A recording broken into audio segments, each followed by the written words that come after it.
Today we are tackling the issue with water level. So you see on that last tile right there, it should be a lot closer to that top edge than it is. And we've been losing water faster and faster.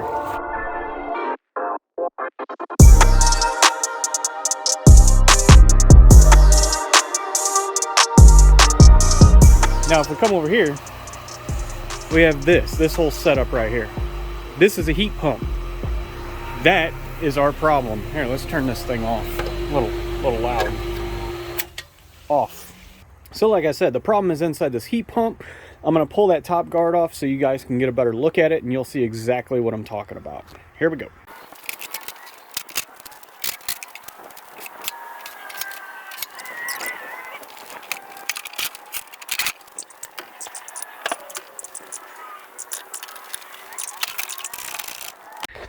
Got the top hoisted up.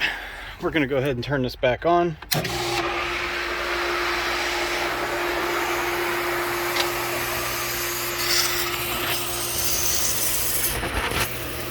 you can see, there's a sizable leak coming out from underneath this.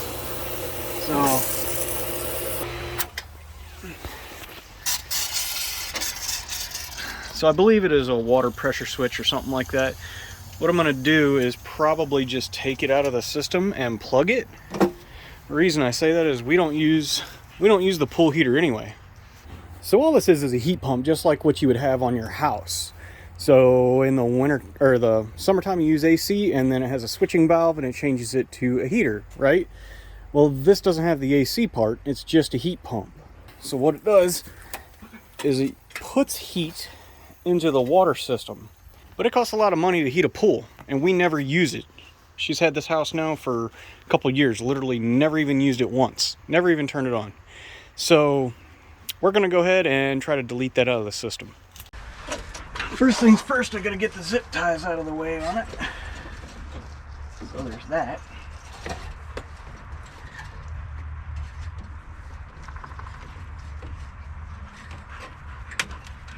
Man, these flush cut side cutters I got, these are from Japan. I'm not really sure, what are they? KEIBA brand from Japan. And they're so sharp, like this, like you can see that catch my skin. It's so sharp. It's so sharp that it can easily give you stitches. Let's go ahead and pull back the boot and see what we got.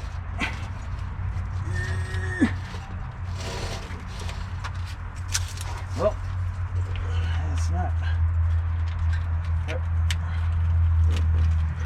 it's not coming off easy. Oh, okay, well, there we go. Wow, that is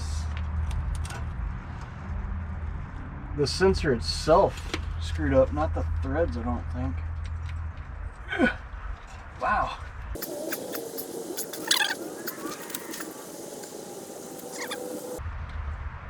Oh wow, that's all it is. Okay, so that's easy. So that looks to be 1/8 inch MPT, but we'll take that to the hardware store with us just to make sure that we get the right thing, because I'm literally just going to put a plug back in there. We are back from Lowe's, spent like $7, got an 1/8 inch MPT brass. I told them I only wanted brass or stainless, and that is, obviously we don't want it to corrode, right? That thing corroded away, we don't want to do that again. So some thread sealant, and I already had this, so we're just going to double up on the sealant and the Teflon tape, I guess. That's the end of it. We're going to let that cure till tomorrow. We're going to come back out and check it and then put water pressure to it. So here we are. It is 2 days later. I was slacking for a day or so there. So what we did was went ahead and, remember, that water line was down to here. Went ahead, threw the hose in it, and let it go for a couple hours. It was quite a bit of water. Like I said, I wanted to go ahead and wait a couple of days before I started it up. I do need to go ahead and clean all the dirt and foliage and whatnot out of here. That can't be good.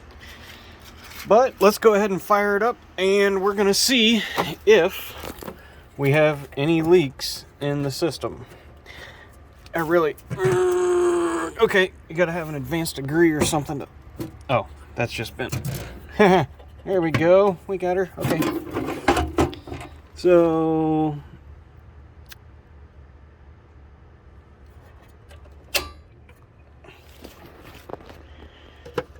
go. Turn that on. System's priming. There's going to be a lot of air in the system for starters. Go ahead and bleed some of that air out of there as it primes. Come on, big money. Come on. We just got done cleaning the filter inside there. All that good stuff. So we're good to go.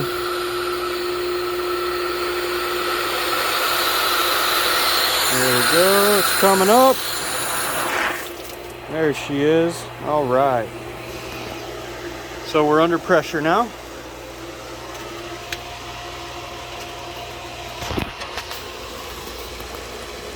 And we don't have any more leaks. Okay. So that's good. Now, we're going to get some air out of the lines first.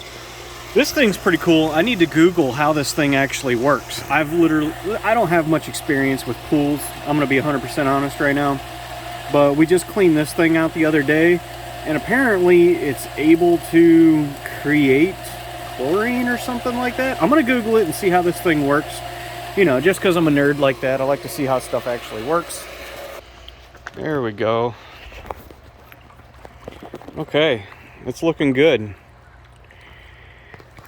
Got all the air out of the lines, everything's looking good. Now, we were curious if we had other leaks as well. We had a guy come out, and what he did was he checked around each one of the nozzles. Like you can see, there's a nozzle there. This pool has, let's see, there's one there, over there on that wall. So 1, 2, 3, 4, 5, like 5 or 6 jets maybe. I'm not really sure. We also have this waterfall. I need to repair that. But basically what they do is they come out and they check to see if there are any leaks like around that. And how you can tell is there's this dye in a syringe. They go underwater and they just kind of let the dye out around the perimeter, the outer edge of the jet, right? So what it does is if you have a leak, it'll suck that dye in and it'll disappear. So that means you have a leak. Now, as you can see here on the waterfall, there is some of this stuff. I need to pull this out of here and replace it, but this is essentially what the guy uses. It's a type of putty, and I believe it's activated by water. If I find it, I'm going to also put a link down below where you can find it. So hopefully if you guys have problems with it, you can figure it out too. But yeah, fixing leaks. So today is actually Super Bowl Sunday. It's a Super Bowl. It's a bigger bowl than usual. It's bigger than normal. It's super. They're gonna be, you know, it's RBIs. They gotta get enough RBIs to win the cup from Stanley, the Stanley Cup, whatever. Anyways, I love sports. So what we're gonna do, we're gonna go ahead and cover one last thing with this, and I'll let you guys get to it. So as you guys can see over here, we got a couple of spots that are messed up in our waterfall. So I'm just going to take a butter knife. What that is it's just little stuff sometimes gets stuck in there, like if it gets past the filter or whatever, just little chunks of stuff, right? So it might be a little, if I could figure out where the hole is. So there's a little bit of algae growing in there.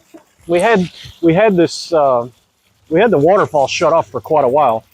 So we're gonna do our due diligence, go ahead and make sure there's nothing stuck in here, clean up the edge a little bit, Good old-fashioned butter knife action. Look at that. Now we got a perfect waterfall again. So that works out, right? So like I said, I am going to go ahead. I'm going to get some putty, go ahead and clean this up, and I'm going to redo this. So there you go. We got a perfect waterfall now. Everybody's happy. The missus isn't yelling at me anymore or anything like that. What we did was we ended up actually paying a guy, like, I think it was like $250 or something like that, to come out and leak check the system, right?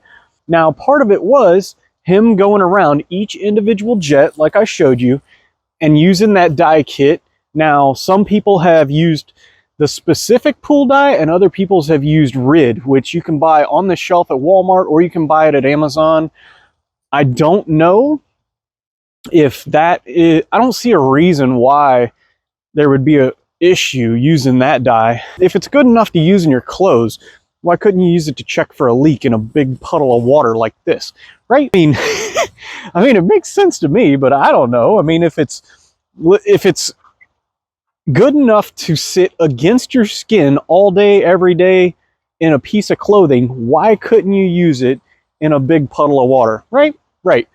So I'll go ahead, I'll leave a link down below for the RID dye that they used. Or like I said, if you got more time on your hands, you can go ahead and just go to Walmart and get it yourself off the shelf.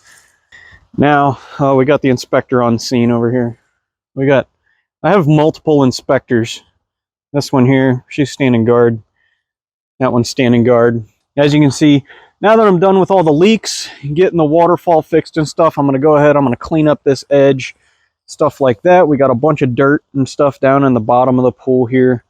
So we're going to get the siphon filter, No, whatever the vacuum system going is. You know, that little hose goes into an outlet over there and yeah, cleans the pool. We're going to go ahead and get that going. But we also got, see, you got to check your steps, stuff like that for sand, other stuff. But the main thing I wanted you guys to take away from all this is you don't have to spend a ton of money checking for leaks and stuff. Some of the more basic checks and stuff, you can just shut your face. Sorry, dog, you got lips, shut them. So, sorry guys. So anyways, the basic leaks around, say, all the jets, the drain, which is over here. I mean, every pool's different, but I'll just show you. Well, you can't hardly see it because the ripples in the water. The drain, the lights, there's always a drain in the side. You know, see that lid right there? It's always right there where it, what do they call it? Oh, the skimmer. It skims off the top of the water. Dog, you better shut your lips. I see you over there. Yeah. What was I saying? Oh, yeah. So you guys can do this yourself, dirt cheap. You don't have to hire a professional. This was before I technically moved in here, that she paid to have this guy do this. And I hadn't researched it yet or anything like that. But all the stuff that I'm leaving below in the description, you guys can do it dirt cheap yourselves. Just get a weight, put a weight in your underwear or something like that. Some of us are born with it, but you guys just got to weight yourself down so you're not bobbing up in the water. Take your goggles, go down there, do your inspections and everything. You guys can do this super simple yourself. Just believe in yourself a little bit. You guys can do it. And from that, I'll talk to you guys later. Come back next time and see us, but enjoy your Super Bowl Sunday.